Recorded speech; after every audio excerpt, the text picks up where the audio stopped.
65절부터 72절 말씀을 가지고 고난이 내게 유익이라, 다 같이 크게 시작. 사람은 사는 날 동안 고난이라는 것을 만나게 됩니다. 고난이 없는 인생은 아무도 없습니다.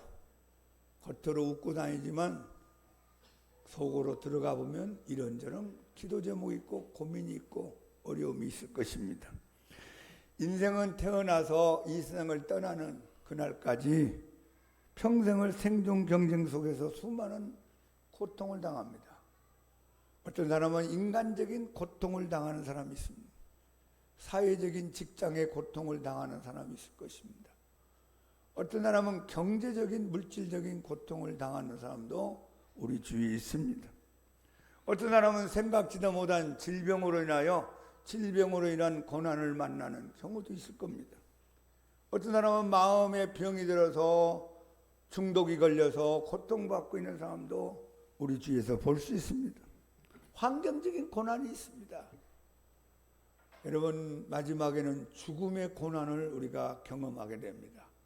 그런데 성경을 보면은 예수님 안에 사는 사람은 이 고난이 반드시 무익한 것이 아니라 유익한 것이라고 가르칩니다.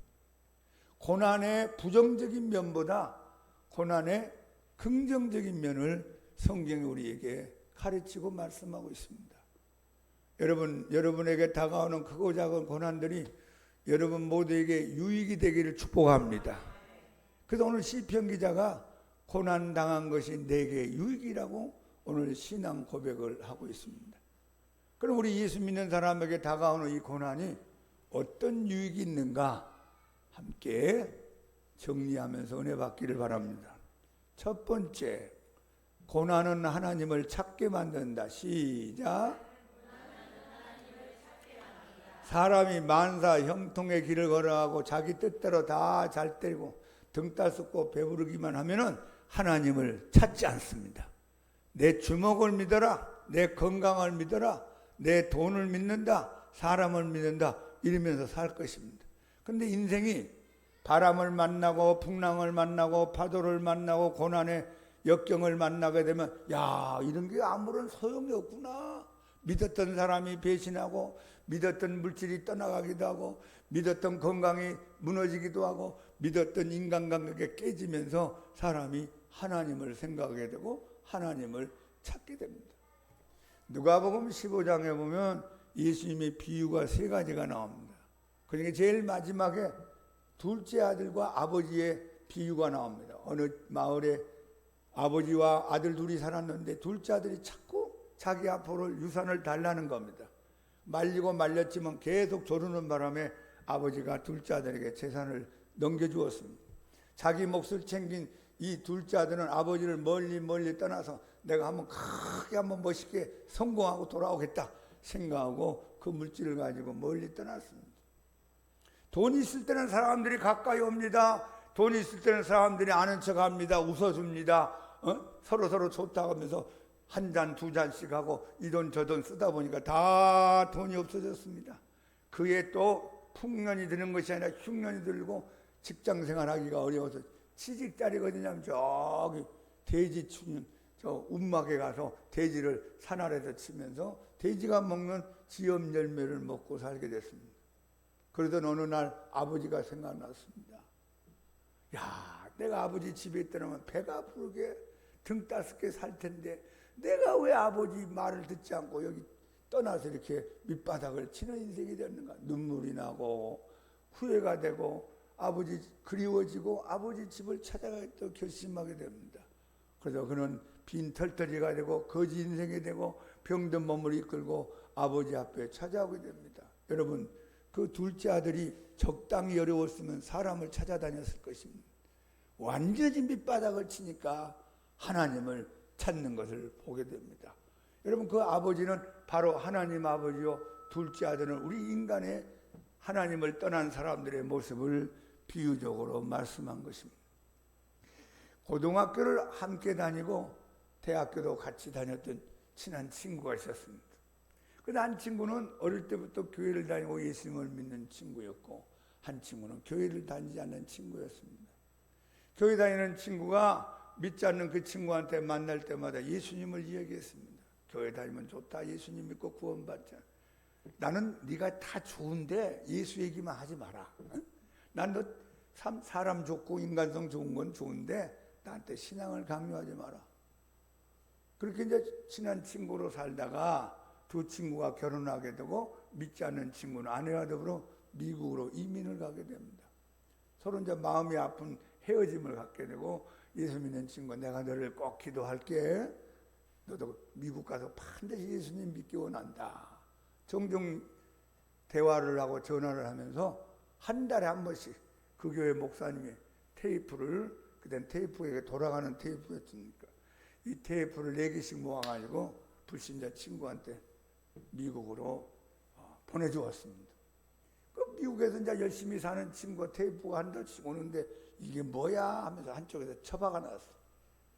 한 달에 4개씩 가니까 어제 1년에 50개 정도 갖게 됐을 겁니다. 그렇게 하기를 10년 동안 보지도 않고 듣지도 않고 한쪽에 처박아 놨어.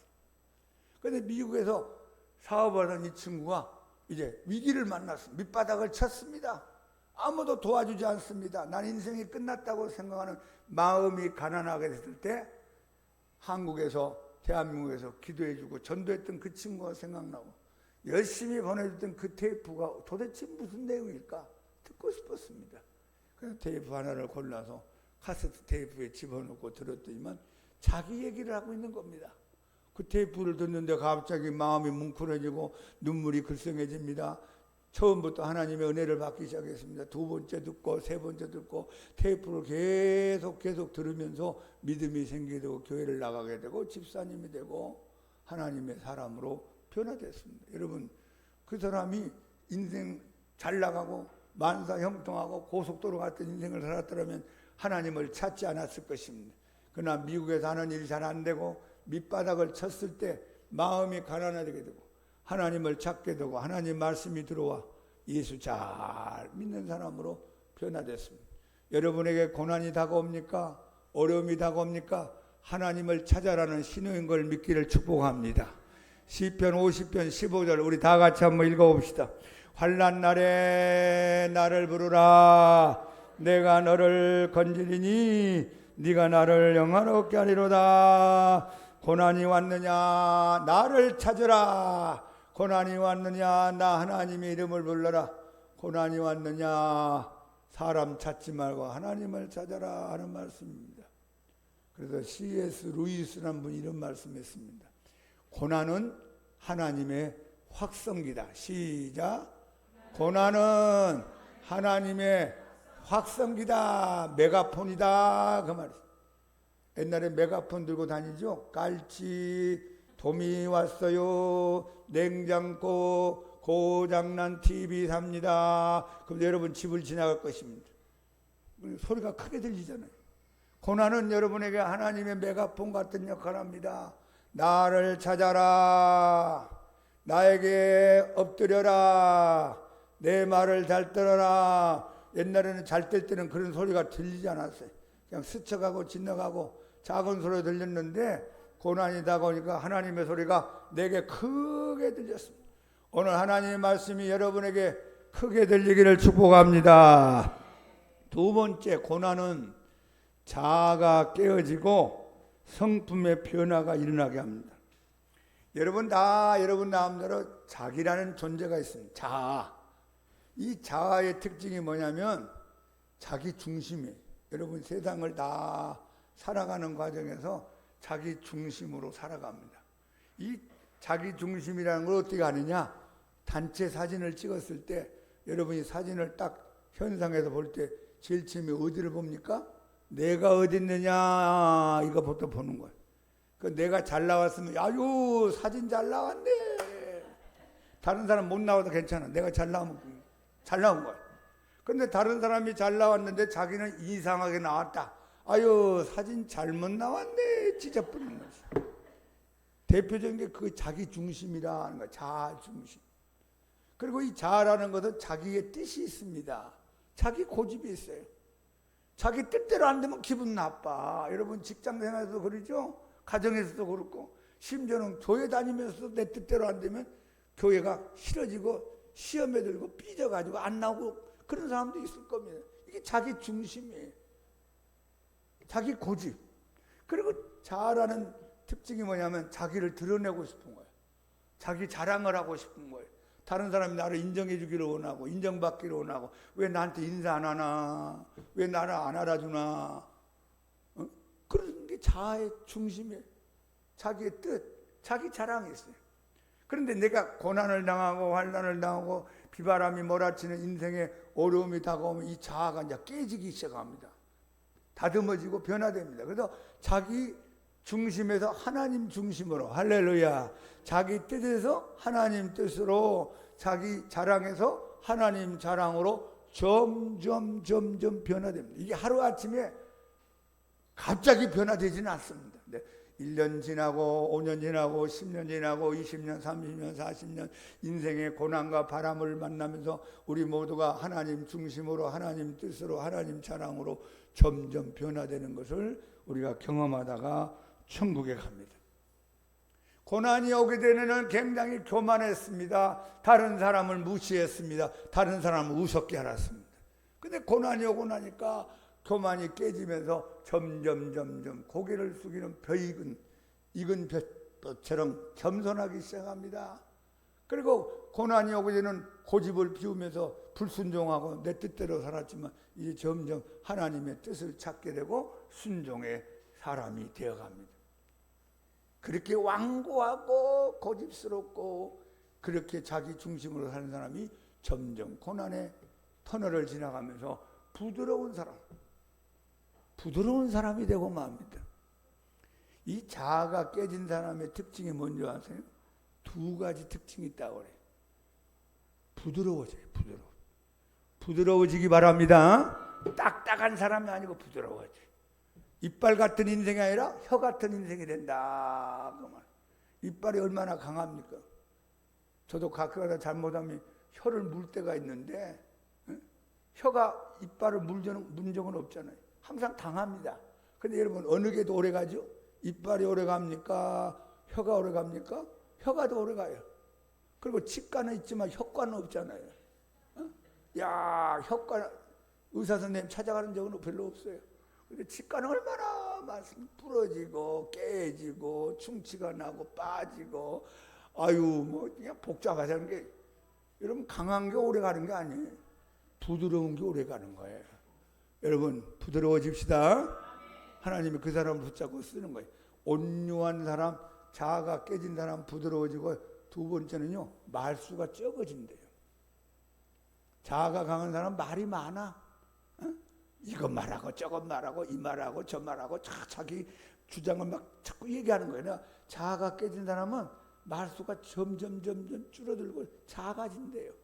여러분 한번 스스로를 한번 돌이켜 보세요. 내가 딱딱한 사람인가 부드러운 사람인가 말이 많은가 말이 작은가. 우리 모두 자아가 깨져서 하나님 앞에 쓰임받는 인생 되기를 축복합니다. 여러분 고린도후서 12장에 보면 사도 바울이 육체의 가시 사단의 사자 문제 놓고 예수님 앞에 3번을 기도합니다. 예수님 육체의 가시 사단의 사자를 좀 제거해 주세요. 괴롭습니다. 답답합니다. 했더니 3번째 기도할 때 예수님이 나타나셨어요.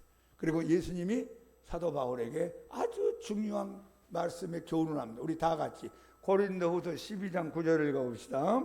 나에게 이르기를 내 은혜가 내게 족하도다. 이는 내 능력이 약한 데서 온전하여 짐이라 하신지라. 그러므로 도리어 크게 기뻐함으로 나의 여러 약한 것들에 대하여 자랑하리니 이는 그리스도의 능력이 내게 머물게 하려 함이라. 내 은혜가 예수님의 은혜가 너한테 족하다. 이는 나 예수의 능력이 약한 데서 강하게 크게 온전하게 나타나기 때문이다. 여러분 사도 바울은 은사란 다 경험한 사람입니다. 성경을 13권이나 쓴 신약에서 아주 중요한 하나님의 쓰임받은 인물입니다. 그리고 천국까지 갔다 왔어요. 천국까지 갔다 와서 천국을 관광을 하고 천국에 있는 신비로운 것을 많이 보았어요. 그러니까 이게 잘못하면 거만해질 수 있잖아요. 잘못하면 이단이 될 수 있고 교주가 될 수 있고 예수님 대신에 자기가 들어갈 수 있는 그런 위험이 있기 때문에 주님이 브레이크 장치를 만들어 놓은 것이 육체의 가시, 사단의 사자라는 것을 주님이 말씀해. 바울아, 너 받은 게 너무 은혜가 많아가지고 잘못하면 곁길로 갈 수 있어. 그래서 내가 너 곁길로 가지 않도록 하기 위해서 너에게 고난을 준 거야. 감사함으로 받아라. 이걸 깨닫고 나서 바울이 이제 기뻐합니다. 내 약한 거, 부족한 거, 어려운 거, 핍박받는 거, 답답한 걸 나는 도리어 하나님 앞에 감사하고 자랑합니다. 여러분 만사 형통하면 여러분 이 자리에 계신 분들 가운데 교회 안 다닐 사람도 있을 거예요. 뭐 놀러 다니고 뭐 돈도 있고 건강하고 뭐 시간도 많은데 꼭 하나님 앞에 갈 필요가 뭐 있어? 그리고 다닐 사람도 있을 거예요. 그런데 내게 브레이크 장치가 쫙 있단 말이에요. 이것 때문에 또 교회 와서 엎드려 하나님 앞에 기도하고 회개하고 하나님 앞에 예배드리는 여러분과 제가 된 것을 감사하기 바랍니다. 신명기 8장 2절 다 같이 읽어봅시다. 내 하나님 여호와께서 이 40년 동안에 내게 광야길을 걷게 하신 것을 기억하라. 이는 너를 낮추시며 너를 시험하사 내 마음이 어떠한지 그 명령을 지키는지 지키지 않는지 알려 하심이라. 이스라엘 백성들이 40년 동안 광야의 길을 가게 된 이유를 설명해 나왔습니다. 너를 낮추며 겸손하게 만들고 그 어려운 환경 가운데서도 하나님 말씀을 듣는지 안 듣는지 하나님이 시험해 보고 싶어 했다. 그리고 8장 16절에 보면 마침내 복을 주려 함이라 했어요. 다시 한번 합시다. 광야, 겸손, 순종, 복. 이 네 가지 단어가 구약에 나오는 신앙의 과정입니다. 신약도 마찬가지죠. 여러분 인생에 광야가 나타날 수 있습니다. 외롭고 고독하고 쓸쓸하고 그늘도 없고 물도 없고 힘든 인생의 광야길을 걸어가는 건 여러분 다 낮추기 위해서. 그리고 하나님 앞에 어려울 때도 순종 잘하는 훈련을 시켜서 합격 그러면 마침내 하나님이 이 모양 저 모양으로 여러분들에게 축복할 줄로 믿습니다. 로마서 5장 3절 4절 시작. 다만 이뿐 아니라 환난 우리가 환난 중에도 즐거워하나니 이는 환난은 인내는 연단은 소망을 이루는 줄 알미로다. 여러분 환난, 인내, 연단, 소망이란 네 단어가 중요합니다. 우리가 예수님 믿고 삶에도 불구하고 환난이 오고 고난이 오고 역경이 올지라도 우리는 이 환난 속에서 즐거워하고 찬양하고 감사할 수 있습니다. 왜냐하면 이 환난과 고난은 우리를 인내하게 만들고 참게 만들고 기다리게 만듭니다. 그 인내가 우리로 하여금 연단을 시킵니다. 연단이 성품이라는 뜻이죠. 여러분을 변화시킨대요. 그렇게 고집스러웠던 사람이 부드러워지고 말 맞던 사람이 말수가 적어지고 자기를 자랑했던 사람이 하나님 자랑하고 다니고 자기 중심으로 살던 사람이 이웃 중심으로 하나님 중심으로 살게 되는 성품으로 변화되게 만든답니다. 이 성품의 가장 중요한 대상이 예수님 닮아간다. 여러분 예수님 닮아갑시다. 마귀 닮아가면 안 된단 말이에요. 오래 믿을수록 예수님의 모습이 점점 드러나야지. 예수님 향기가 드러나야지. 예수님은 오래 믿었는데 더 고집스럽고 더 자기중심적이고 더 하나님 앞에서 자기 자랑만 하고 있으면 그건 잘 믿는 게 아닙니다. 그리고 마침내 뭐예요? 소망을 이룬다. 이 소망은 하나님이 영광을 나타내는 데 쓰임받게 되고 하나님이 축복도 해주시고 하나님의 그릇이 되게 만들고 천국까지 연결될 수 있는 겁니다. 여러분 이 환난을 잘 인내하시고 연단을 잘 받으시면 여러분들은 소망을 이룹니다. 자, 합시다. 환난은 소망을 이룬다. 가운데 두 징검다리가 있죠. 인내와 연단. 그리고 마지막 환난이 우리에게 왔지만 마지막은 소망이다. 이게 하나님이 이렇게 만들어내시는 능력이 있다는 것입니다. 자, 세 번째, 고난은 하나님의 말씀을 지키게 한다. 시작. 우리가 이제 교통 법규를 어기게 되면 딱지가 날라올 때가 있어요. 급하다 보니까 확 브레이크 잡지 않고 말이죠. 하다 보면 뭐 4만 원짜리가 오기도 하고 더 많이 올 수도 있지. 한번 땀인데 딱지가 오면 기분이 별로 안 좋아. 야, 이거 쇠고기 몇 근이야? 아, 이거 돼지고기 몇 근이야? 아, 기분 나빠가지고 2, 3일 동안 가는 겁니다. 근데 이제 그게 좋은 면이 있어요. 아, 다음부터는 신호를 잘 지켜야 되겠다. 속도를 잘 지켜야 되겠다. 이게 나한테 교훈을 줍니다. 잘못된 데 주차해가지고 기분 나쁘게 딱지가 오면 그 얼마나 기분이 별로 안 좋잖아요. 자동차 사고가 난다면은 어떻게? 사고 후에는 자동차 사고 나지 않도록 당분간 조심하면서 갑니다. 이 고난이라는 것이 고난 당하기 전에는 내 마음대로 살았어요. 내 고집대로, 내 뜻대로. 근데 고난이 내게 막 다가오니까 내가 이제 정신이 바짝 든 거예요.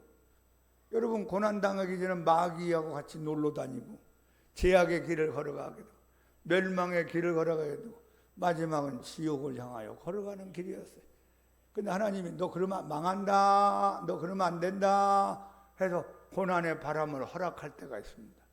그러면 이제 정신이 바짝 들어가지고 마귀하고 놀면 안 되겠네, 예수님하고 놀아야 되겠네, 죄악의 길을 걸어가면 안 되겠네, 의의 길을 걸어야 되겠다, 멸망의 길을 가면 안 되겠네, 사는 길을 가야 되겠구나, 지옥의 길을 걸어가면 안 되겠구나, 천국의 길을 걸어야 되겠다. 정신이 바짝 들어서 이제 하나님 앞에 두 손 들고 말씀으로 돌아오게 됩니다.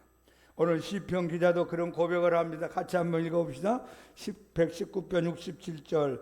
고난당하기 전에는 내가 그릇 행하였더니 이제는 주의 말씀을 지키나이다. 이 다음에 고난당하기 전에는 그릇된 길, 하나님이 싫어하는 길, 미워하는 길, 죄악의 길을 지 멋대로 갔다 그 말입니다. 근데 고난이 다가온다면 정신이 바짝 들어서 이제 그 모든 걸 다 내려놓고 주의 말씀을 지키는 사람이 되었습니다. 119편 71절도 읽어봅니다. 고난당한 것이 내게 유익이라 이로 말하면 내가 주의 율례들을 배우게 되었나이다. 돌이켜보니까 고난이 그 당시에는 무겁고 답답하고 슬프고 어려움이 있었지만 지내놓고 보니까 고난이 내게 유익이 됐습니다. 그 고난 때문에 내가 이제 주의 말씀을 지키고 순종하며 주님을 더 가까이 하는 사람이 되었습니다. 그게 이제 고난 당한 것이 내게 유익이라. 다시 한번 합시다. 고난이 내게 유익이라. 고난이 내게 무익한 것이 아니라 마이너스 빼기가 아니라 고난이 나에게 플러스가 되고 더 도움이 되고 더 나에게 유익한 길로 인도하였구나 하는 겁니다. 고난을 통하여 여러분 신앙이 더 깊어지기를 축복합니다. 네 번째, 고난은 한번 합시다. 고난은 하나님께 기도하게 만든다. 이래도 안 되고 저래도 안 되고 이 사람 만나도 안 되고 저 사람 만나도 안 되고 은행에 가도 안 되고 친구 만나도 안 되고 뭐 안 되는 게 없어요. 그거 어떻게 돼? 내 자신의 한계를 느끼는 거예요. 여러분, 탕자가 완전히 밑바닥을 치니까 아버지한테 온 거예요. 만약에 탕자가 중간쯤 어려웠으면 아버지한테 안 옵니다. 이리도 가보고 저리도 가보고 이렇게도 해보고 저렇게도 해보고 머리도 굴려보기도 하고 뭐 써보기도 하고 전화도 걸어보고 야단했을 거 아니에요. 근데 이제 이래도 안 되고 저래도 안 되니까 마지막은 천부의 의지 없어도 손 들고 옵니다. 그러니까 철저히 그냥 밑바닥을 한번 쳐야 됩니다. 그래야지 하나님을 제대로 만날 수가 있습니다. 고난을 만나게 되면 하나님께 기도하게 돼요.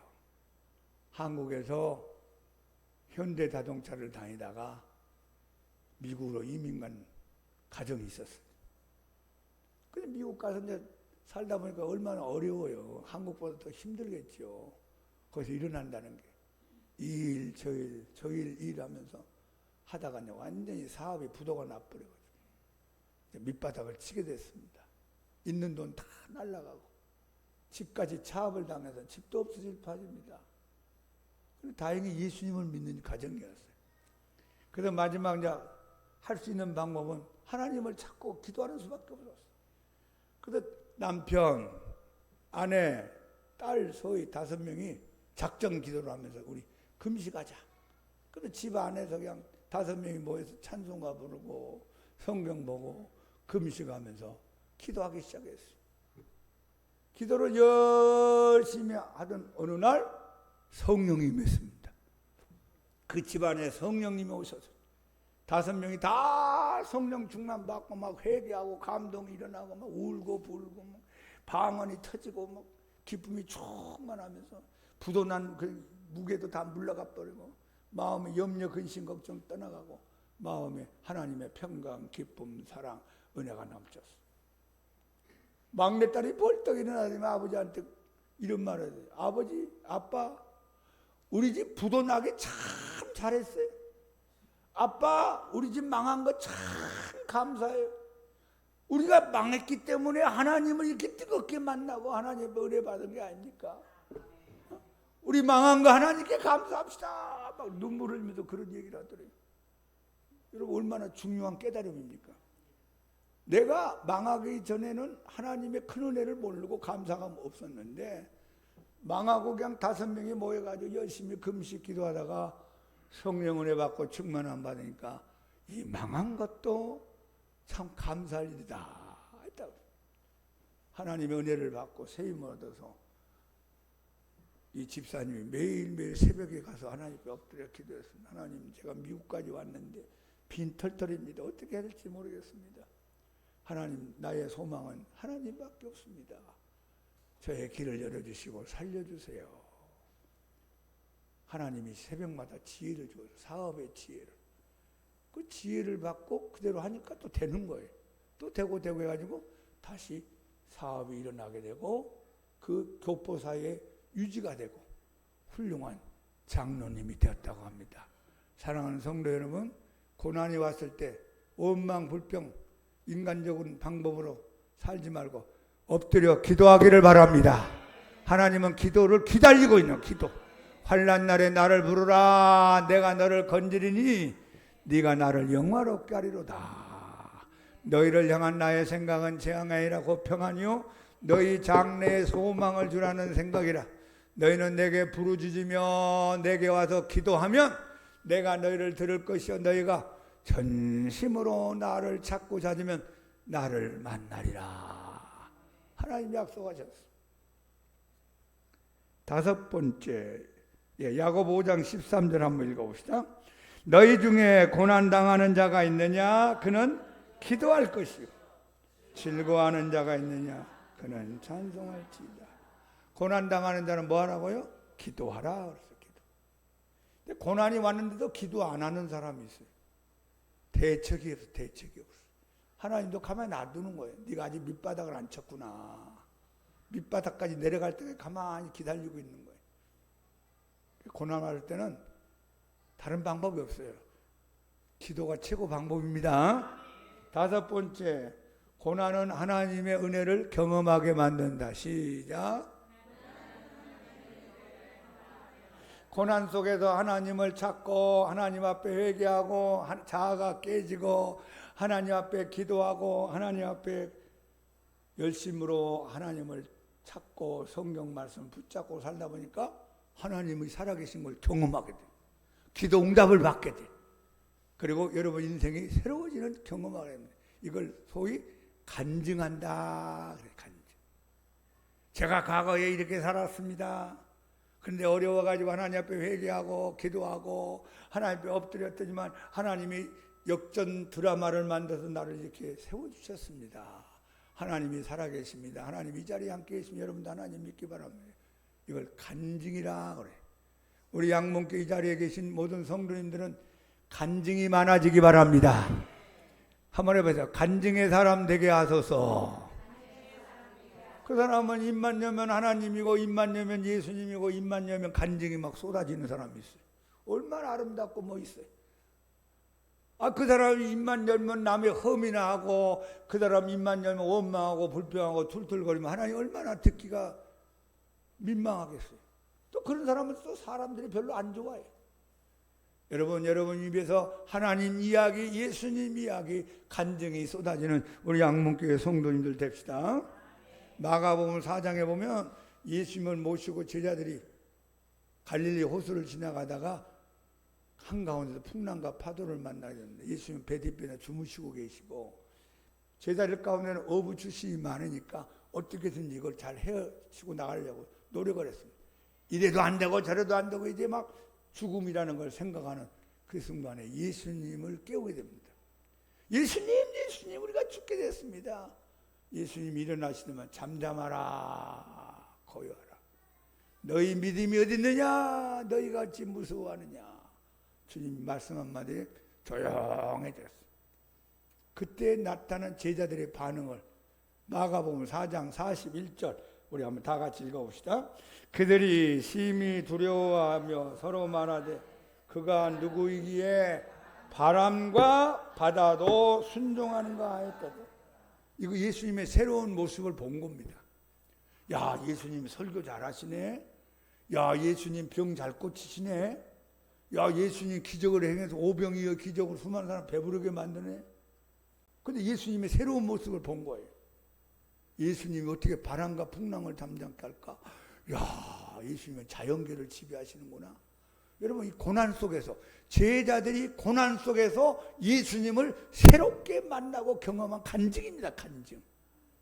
여러분의 고난 속에서 예수님을 새롭게 만나기 바랍니다. 고난 속에서 하나님을 새롭게 만나는 간증이 나타나기를 바랍니다. 출애굽기 14장에 보면 그 이스라엘 민족적인 고난이 다가옵니다. 홍해를 만나게 되는데 배도 없고요, 헤엄칠 수도 없고, 어떻게 날아갈 수도 없고, 꺼질 수도 없고, 옆으로 갈 수도 없고, 뒤로 갈 수도 없고, 뒤에 애국 군대가 쳐들어옵니다. 이거 완전히 사면초가 진퇴양난의 어려움을 만났습니다. 이스라엘 백성들이 원망 불평합니다. 우리가 죽을 데가 없어 여기 데리고 왔느냐? 애굽에 있으면 우리가 노예 생활을 하지만 먹을 것은 실컷 먹고 살 수 있는데 여기 무엇하러 여기 와서 죽게 만드니? 막 원망 불평해. 모세가 너희들 좀 가만히 있어라. 하나님이 다 우리를 위하여 행하신 일이 있다. 너희들 애굽 사람을 다시는 보지 못하게 하나님 할 것이다. 그때 하나님이 기적을 일으켜서 홍해를 갈라주시고 건너가게 만들고 애국 군대를 다 정리해 버렸어요. 제일 마지막 14장. 자, 우리 한번 읽어봅니다. 31절. 이스라엘이 여호와께서 애국 사람들에게 행하신 그 큰 능력을 보았으므로 백성이 여호와와 그의 종 모세를 믿었더라. 이게 간증이에요. 간증. 민족적 고난이 민족적 간증이 된 겁니다. 아, 하나님 살아계시구나. 하나님 위대하신 분이구나. 야, 우리 하나님 신뢰하고 하나님 의지하고 살자. 야, 하나님이 세운 저 모세를 우리가 따라가야 되겠다. 이런 간증이 일어나기 시작해요.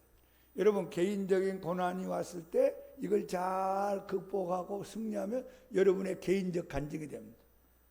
민족적으로 어려움을 당했을 때 이것을 잘 극복하고 이기고 승리하면 민족적인 간증이 됩니다. 한국교회 고난이 오고 바람이 불지라도 이걸 잘 이기고 승리하면 우리 한국교회 간증이 일어날 줄 믿습니다. 양문교회 어려움이 왔을지라도 이걸 잘 이기고 극복하고 승리하면 우리 양문교회 간증이 있습니다. 간증. 여러분 모두 간증이 많아지기를 축복합니다. 자, 그러면 여러분과 저에게 고난이 왔을 때 어떻게 하면 좋을까? 우리 119편 시편 말씀을 읽어보니까 두 가지를 우리에게 부탁합니다. 하나님 말씀을 가까이 하자. 시작. 자, 시편 119편 50절 읽어봅니다. 이 말씀은 나의 고난 중에 이루라. 주의 말씀이 나를 살리셨기 때문입니다. 고난이 왔을 때 어떠라는 거예요? 하나님 말씀을 찾아라. 하나님 말씀을 더 읽어라. 하나님 말씀을 더 들어라. 하나님 말씀을 더 공부하라. 하나님 말씀을 더 암송하라. 하나님 말씀을 더 묵상하라. 이 시편 기자가 고난을 당해서 어떻게 했어요? 이 말씀은 나의 고난 중에 위로가 되었습니다. 주의 말씀이 나를 살리셨습니다. 오늘 설교가 중요하죠. 고난당한 분들 이 설교 잘 듣고 다 살아나기를 축복합니다. 119편 92절. 주의 법이 나의 즐거움이 되지 아니하였더라면 내가 고난 중에 멸망하였으리다. 주님 말씀이 나의 즐거움이 되었기 때문에 내가 이렇게 살아났습니다. 만약에 주의 말씀이 없었더라면 나는 이미 끝난 인생입니다. 밑바닥 치는 인생이었고 이 세상에 없었을지도 모릅니다. 그런 고백입니다. 여러분, 고난이 다가왔을 때 말씀을 자꾸 가까이 하시고 말씀을 읊조리고 말씀을 여러분 암송하고 말씀 속으로 들어가시고 말씀이 여러분 안에 들어오기를 예수님 이름으로 축복합니다. 두 번째는 우리가 고난을 만났을 때 말씀 따라 기도하자. 시작. 말씀을 붙잡고 기도하자. 이 말씀은 하나님의 약속입니다. 하나님의 약속하면 반드시 지킵니다. 우리는 약속해놓고 지키지 못할 때가 얼마나 많아요. 환경에 따라서 조건에 따라서 여러 가지로 막 지키지 못할 때만 하나님은 약속하면 반드시 지킵니다. 이 하나님의 약속이 성경에 기록되어 있습니다. 그래서 우리가 이 말씀을 붙잡고 기도하면 하나님이 기억하시고 여러분을 넉넉히 도와주십니다. 자, 119편 107절 읽어봅시다. 나의 고난이 매우 심하오니 여호와여 주의 말씀대로 나를 살아나게 하옵소서. 고난도 작은 고난이 있고 중간 고난이 있고 엄청나게 큰 고난이 있습니다. 주여 나의 고난이 매우 심합니다. 하나님이여 주의 말씀대로 나를 살아나게 해주옵소서. 말씀대로 나를 살아나게 해주옵소서. 그렇게 기도를 하는 거. 기도 말씀대로 살아나게 하옵소서. 말씀 붙잡고 기도하는 거예요. 그럼 하나님이 들어요 안 들어요? 들으십니다. 시편 119편 153절 나의 고난을 보시고 나를 건지소서. 내가 주의 율법을 잊지 아니함이다. 한번 합시다. 말씀을 가까이 하고 말씀 붙잡고 기도하자. 오늘 시편 119편에서 우리가 고난 당했을 때 이 두 가지 방법을 사용하라고 가르치고 있습니다. 사랑하는 여러분, 우리가 인생을 사는 동안 크고 작은 고난의 바람이 다가올 수가 있습니다. 어느 누구도 고난 없는 인생 사는 사람은 아무도 없습니다. 그 고난이 다가왔을 때 원망하고 불평하고 뒤로 물러가고 주저앉고 주님을 떠나고 주님 앞에 여러 가지 등을 돌리면 여러분 인생이 더 꼬이고 어려워지고 여러분 인생이 풀리지 않습니다. 고난이 왔을 때 이 고난이 내게 유익이 될 수 있다. 이 고난을 내가 이기면 승리할 수 있다. 이 고난이 내게 도리어 복이 될 수 있다. 이런 믿음을 가지고 기도하고 깨어지고 회개하고 하나님 더 가까이 하여 여러분 고난이 무익한 것이 아니라 우리 모두에게 고난이 유익이 되고 복이 되는 인생 살아가기를 예수님 이름으로 축복합니다.